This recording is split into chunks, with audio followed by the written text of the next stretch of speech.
বিকেলবেলা ঘুম থেকে উঠেই মনটা কেমন জানি এক কাপ চায়ের জন্য উতলা হয়ে ওঠে, আর চায়ের সাথে কিন্তু টাটাও লাগে আমাদের সব সময়।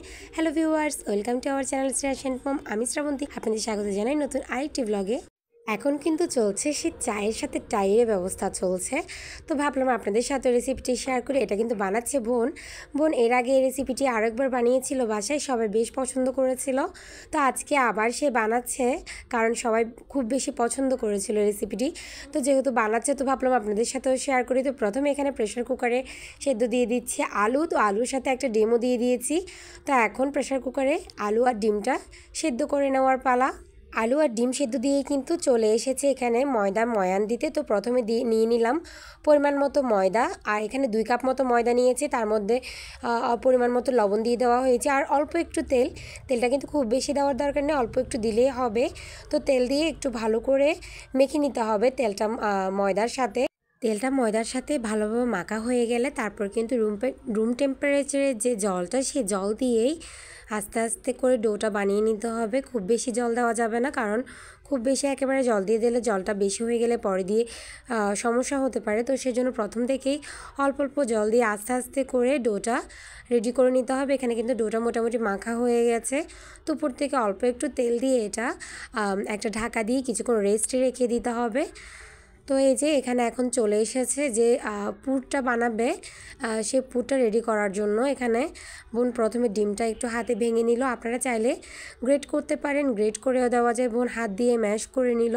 তারপর দিয়ে দেওয়া হলো যে আলুগুলো সেদ্ধ করা হয়েছিল, সেগুলো ছিলে রাখা হয়েছে এবং সেগুলোই ম্যাশ করে নেওয়া হলো। তারপর দিয়ে হলো একটু বেশ পরিমাণে পেঁয়াজ কুচি, টমেটো কুচি, কাঁচা লঙ্কা কুচি, আর এখন দেওয়া হবে শুকনো মশলাগুলো। তো প্রথমে দিয়ে দেওয়া হলো অল্প পরিমাণে শুকনো লঙ্কার গুঁড়া, তারপর দিয়ে দেওয়া হলো অল্প পরিমাণে জিরার গুঁড়া। এটি কিন্তু ভাজা জিরার গুঁড়া না, এটা কিন্তু নর্মাল জিরার গুঁড়া। তারপর দিয়ে দেওয়া হলো চাট মশলাটা এখানে দেওয়ার চেষ্টা করবেন। চাট মশলা দিলেই কিন্তু টেস্টটা বাড়বে, আর না দিলেও চলবে, কিন্তু টেস্টের একটু হেরফের হতে পারে, তো সেই জন্য দেওয়ার চেষ্টা করবেন। তো তারপর লবণ দিয়ে সেটা ভালো করে মেখে নিল। ব্যাস, পুরটা কিন্তু রেডি হয়ে গেছে, পুরো আর কিছু দিতে হবে না। আর এদিকে কিন্তু ডোগুলো থেকে লেচিও বানানো হয়ে গেছে। এখন এগুলো রুটি আকারে বেলে নিতে হবে। তো বোন সবগুলো প্রথমে রুটি আকারে বেলে নিবে, তারপর আস্তে আস্তে পুর ভরবে। তো আপনারা পুরো ভিডিওতে অবশ্যই আমাদের সাথে থাকুন, ভিডিওটি পুরোটাই দেখতে থাকুন। আর রেসিপিটি কিন্তু অবশ্যই একবার ট্রাই করতে পারেন, এই নাস্তার রেসিপিটি, কারণ এই নাস্তাটি কিন্তু আপনি যাদেরকে একবার বানিয়ে খাবেন তারা দ্বিতীয়বার অবশ্যই খেতে চাইবে। তো সেই জন্য নাস্তাটি একবার বানিয়ে পরিবারের সবাইকে বানিয়ে খাওয়াতে পারেন, আপনি নিজেও ট্রাই করে দেখতে পারেন। আশা করি নিরাশ হবেন না, সত্যি ভালো লাগবে। তো বোন এখানে আস্তে আস্তে সবগুলো লেচি রুটির আকারে বেলে নিচ্ছে। বোন এখানে রুটিগুলো বেলতে থাক, আর আমরা চলে যাই অন্য আরেকটি প্রসেসে। তো এখানে প্রথমে নিয়ে নেওয়া হলো পরিমাণ মতো ময়দা, তারপর নিয়ে নেওয়া হলো বেসন। তো তারপর এখানে আবার দিয়ে দেওয়া হচ্ছে চাট মশলা। তো চাট মশলা দিয়ে এইগুলো সামান্য জল দিয়ে গুলে রেখে দিতে হবে এক পাশে।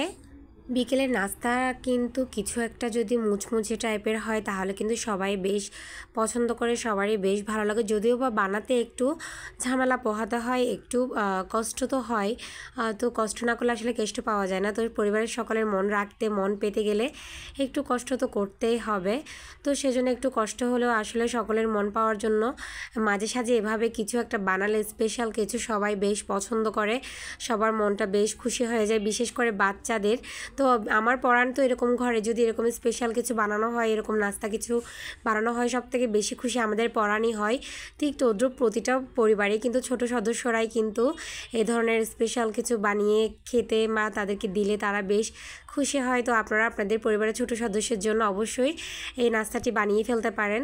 তো এখন এখানে কিন্তু লেচিগুলো সবগুলো বেলা হয়ে গেছে, রুটিগুলো। তো এখন বোন এখানে আস্তে আস্তে পুরটা ভরে দিচ্ছে। পুরটা কীভাবে দিচ্ছে আপনারা একবার খেয়াল করলেই কিন্তু বুঝতে পারবেন, এটি খুবই সহজ, কিন্তু একটু খেয়াল করলেই আপনারা বুঝতে পারবেন পুরটা কীভাবে দেওয়া হচ্ছে। আর কিন্তু এই যে ভিতরে যে পুরটা বানানো হয়েছে খুব কম মশলায় কিন্তু বানানো হয়েছে, কিন্তু পুরটা কিন্তু টেস্টটা কিন্তু দারুণ, আপনারা বানালেই বুঝতে পারবেন। আপনারা দেখে কতটা বুঝতে পারছেন আমি জানি না, কিন্তু সত্যি আমার কথার উপর একবার ভরসা করে আপনারা বানিয়ে দেখতে পারেন। ভিতরের পুরটা কিন্তু ভীষণ টেস্টি হয়, আর ভিতরের পুরটা যতটা টেস্টি হবে নাস্তার স্বাদটাই কিন্তু ততটা বেড়ে যাবে। তো বোনের পুরটা দেওয়া হয়ে গেছে, তো বোন এখন এটাকে রোল করে নিচ্ছে। তো এটা আলতো হাতে আস্তে আস্তে করে রোল করে নিতে হবে। এটার কিন্তু দুই পাশ কোনোভাবে মানে চেপে দিতে হবে না, জাস্ট একটু চাকু দিয়ে কেটে দিলে হবে। তো এই যে বোন ফার্স্টে রোল করে নিল, তারপর আলতো হাতে একটু চেপে চেপে এভাবে আবার একটু লম্বা করে নিচ্ছে রোলটাকে। তো লম্বা করে নেওয়ার পর তারপরে একটা চাকুর সাহায্যে মাঝখানে দুই ভাগ করে আর দুই পাশের দুই প্রান্তগুলো কেটে দিলে ব্যাস তাতেই কিন্তু হয়ে যাবে। আর কিন্তু কোনো ঝামেলা নেই, এটা একদম সহজ কাজ, কোনো ঝামেলা ছাড়াই আপনারা এটা সহজেই বানিয়ে নিতে পারেন। তো এই যে বোনের কিন্তু রোল করা হয়ে গেছে। তো এখন চাকু দিয়ে মাঝখান থেকে কেটে আবারও আলতো হাতে আরেকটু বেলে নিচ্ছে, যাতে খুলে না যায়, ভালোভাবে সেট হয়ে যায় সেজন্য। তারপর এই যে এখন রোলের দুই প্রান্তগুলো কেটে দিচ্ছি। এটা কিন্তু চেপে দিতে হবে না, জাস্ট এভাবে কেটে নিলে হবে। আর এই যেই অংশগুলো কাটা হয়েছে সেই অংশগুলো কিন্তু ফেলে দিতে হবে না, সেই অংশগুলো আপনি রোলগুলো ভাজার পরে সেই অংশটাও ভেজে ওভাবে পরিবেশন করতে পারবেন। ওটাও কিন্তু ওভাবে ভেজে খেয়ে নেওয়া যাবে, ওটাও ফেলে দেওয়ার কোনো প্রয়োজন নেই। তো এই যে এখানে বোনের রোলগুলো আস্তে আস্তে চারটা রেডি করেছে, আর বাকিগুলো রেডি করুক। তো আমরা চলে যাচ্ছি ভাজার জায়গায়। তো চলে এসেছি কিচেনে। তো বোন এখানে প্যানে দিয়ে দিল একটু পরিমাণে, বেশ পরিমাণে তেল। তো এখন এখানে আস্তে আস্তে রোলগুলো ভাজা হবে। যে ময়দার বেসনের গোলাটা গুলিয়ে রাখা হয়েছিল, তো প্রথমে রোলগুলো সেই গোলাটার মধ্যে দিয়ে দেওয়া হলো। তো সেই গোলাটাতে দিয়ে তারপর কিন্তু ব্রেড ক্রাম্বসের মধ্যে রোল করিয়ে তারপর এটা ভাজতে হবে। আর ভাজার সময় কিন্তু খুব সাবধান থাকতে হবে, কারণ আমি ভাজার সময় যেটা খেয়াল করছিলাম, এটা কিন্তু একটু ছিটে ছিটে গায়ে আসার চেষ্টা করছিল। তো সেজন্য ভাজার সময় একটু খুব সাবধানের সাথে ভাজতে হবে। প্রথমে ময়দা আর বেসনের কাতের মধ্যে ডিপ করিয়ে তারপরে ব্রেড ক্রাম্বসের মধ্যে রোল করিয়ে তারপর দিয়ে দেওয়া হলো তেলে। তো এখানে কিন্তু মোটামুটি কাজ শেষ। এখন আপনি এটা মিডিয়াম টু লো হিটে এটা ভেজে নিলেই কিন্তু আপনার কাজ কমপ্লিট হয়ে যাবে। তো এটা ভাজা হতে থাক। তো কেমন লাগলো আমার আজকের আয়োজন অবশ্যই কমেন্টে জানাবেন, ভালো লাগলে অবশ্যই লাইক করবেন, আমাদের চ্যানেলটি সাবস্ক্রাইব করবেন, আমাদের পাশে থাকবেন। আর চ্যানেলটি সাবস্ক্রাইব করে অবশ্যই বেল আইকনটি প্রেস করে দিবেন। তো আমাদের কিন্তু রোলগুলো ভাজা হয়ে গেছে। তো এগুলো বোন আস্তে আস্তে তুলে নিচ্ছে, মনে হচ্ছে সাদা কিন্তু আসলে এগুলো ভাজা হয়ে গেছে।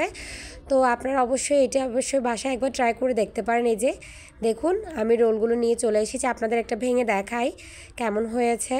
বেশ সফট হয় কিন্তু এগুলো, আর ভেতরের পুরটা জাস্ট অসাধারণ, আপনারা একবার বানিয়ে খেলে বুঝতে পারবেন। এই যে দেখুন ভেতরের পুরটা কিন্তু অসাধারণ লাগে খেতে।